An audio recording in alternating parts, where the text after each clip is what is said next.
পড়ে যাবে, আমাকে শক্ত করে ধরো।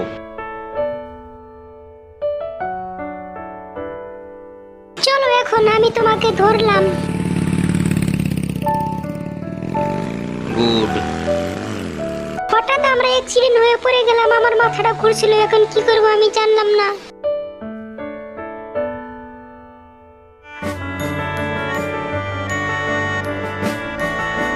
সে আমাকে ডর দেখাচ্ছিল, তাই আমি তাকে মেরে দিলাম। তুমি অনেক সাহসী মেয়ে, চলো এখন যাই।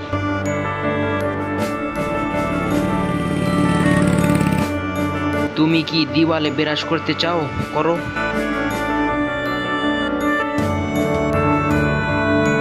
আমি দিওয়ালে বিরাজ করবো, এখন দেখি ছবিটা কিভাবে দেখা যায়। চলো যাই।